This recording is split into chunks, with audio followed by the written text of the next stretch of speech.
So yeah, I'm making another YouTube video. It's like my third video, so kind of excited. This one's going to be about volleyball. And people on Twitter have been asking me about how the volleyball course is and how it's been going for me. So yeah, I'm just going to answer questions. So the first question was your thoughts on the course. Oh, by the way, I wrote these down so I would not forget them.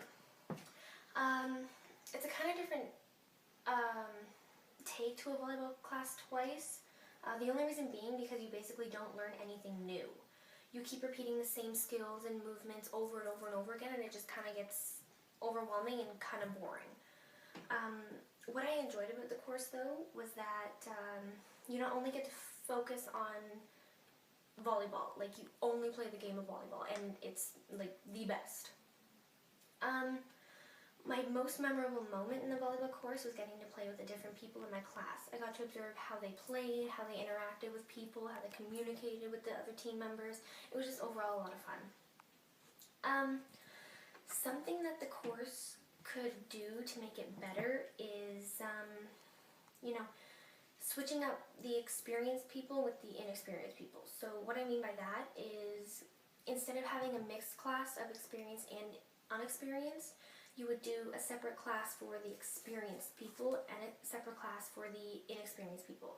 Just because the inexperienced people move at kind of a little slower rate than the experienced people do because they don't really know what, to expect. But the experienced people who know how to play and know how to do most of the movements, not most, but all of the movements,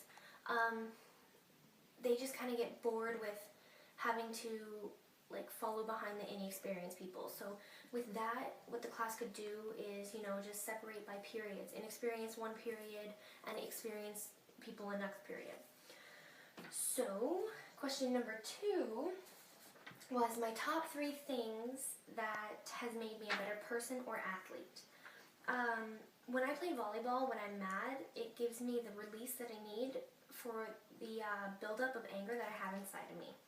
I know it sounds weird, but, it's just to kind of release the anger, hitting that ball, serving that ball as hard as you can. It's just, it helps a lot. It makes me a better person because it means I'm not going to be taking out my anger on the people around me and my friends, people I love. It'll be good. Yeah. It's also made me a better athlete physically because the volleyball keeps me active. I need to play not only because I like the sport or love the sport, but because I need to stay healthy and live an active, healthy life. It has also taught me to be a better team player, not only because I can use it in my life skills, because sometimes in life it requires teamwork and team efforts. And if I don't have them, then people aren't going to want to be around me, if you kind of get my drift. Okay, so number 3 was my coach's tips. Someone asked me what could be 3 coach strategies that I could help to improve the, coaching. So my tip number 1 is allow all the players to play the game. This is very important because it allows the less experienced players to get to know game type situations, get to know the game better, get some touches in, which obviously makes them better players.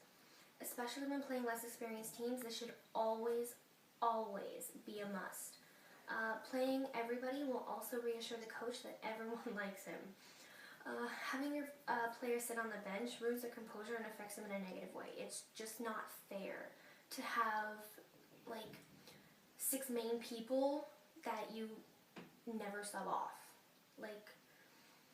People join a team to play. They don't join to sit on a bench. Tip number 2 is be enthusiastic.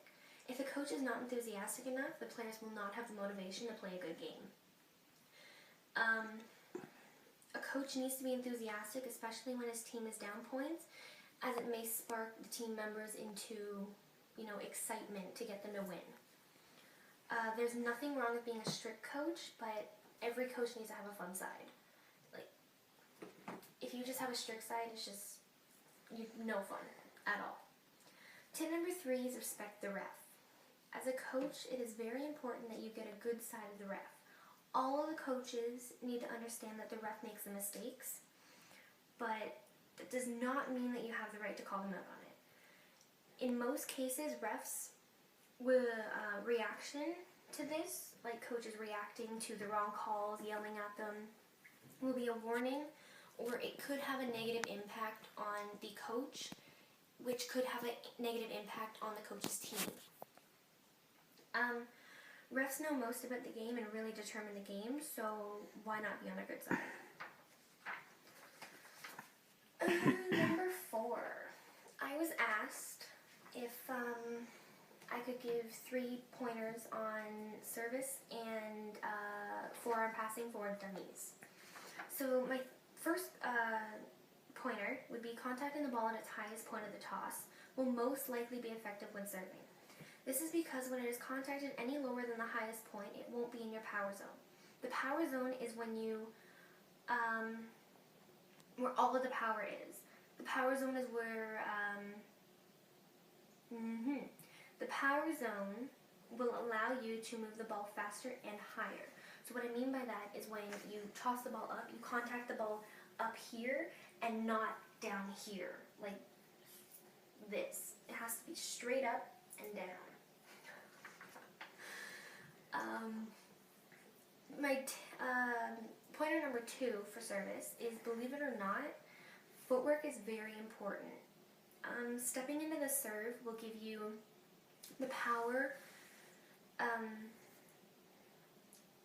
which can make your serve deadly. And I mean deadly. It can be hard, it can be, fast spinner, everything like that. It also allows you to keep your balance, and balance is very good when serving. Losing your balance when serving will affect your overall serve in a negative way. The ball could go under the net, the ball could go into the net, the ball could go out, the ball could shank off the side of your hand and go way out. It's just messy. So you got to make sure your footwork is proper and you're contacting the ball at the highest point. My last pointer is the way your hand contacts the ball. When you're contacting the ball, it should be contacted with the palm of your hand. So what you need to do in order to have a good serve. Contacting the ball with any other part of your hand may affect the serve and cause it to go where you don't want it to go. So if you don't contact it with this part of your hand, then the ball could go this way, that way, roll off your fingertips. It needs to be this firm part of your hand. We also have to remember when contacting the ball that our hand is spread apart so that it can cover as much surface area of the ball. So not like this, because again, it could go shank off anywhere. You want your hand open, spread apart. So, on forearm passing. When forearm passing, you need to remember to always keep a flat platform. What I mean by that is when you bring your hands together, you want it flat. So this part is flat together.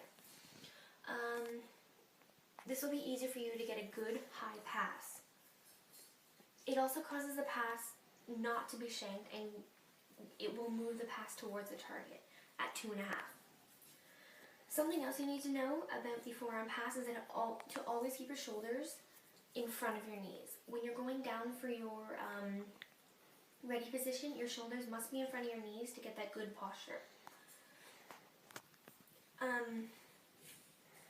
Another good thing is that, another good thing why your shoulders need to be in front of your knees is because if you're standing up straight, you're not going to get the ball like this. It's going to either roll off you or it's going to hit your chest and not go where you want it to go. Another thing that is important about the forearm pass is to stay low. This will help you move a lot better towards the ball when it's coming at you, and it'll allow you to get the ball high knees are bent. Your knees are bent because, you know, that's where your power is. You use your legs to push that ball up. Yeah, so question number 5 is my 2 personal goals.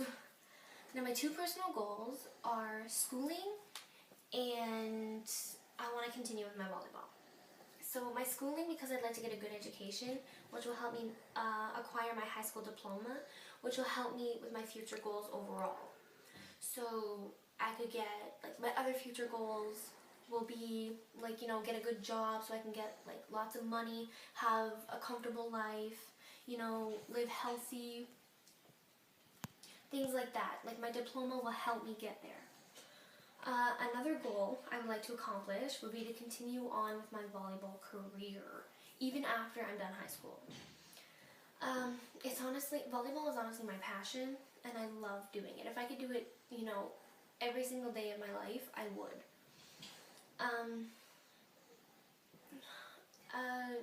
Yeah, I'm going to accomplish this goal because it's going to be with me, like, every moment of my life until, like, it's not anymore, until I can't do it. I'm going to push myself so hard that I'm going to be, like, 75 before I quit volleyball.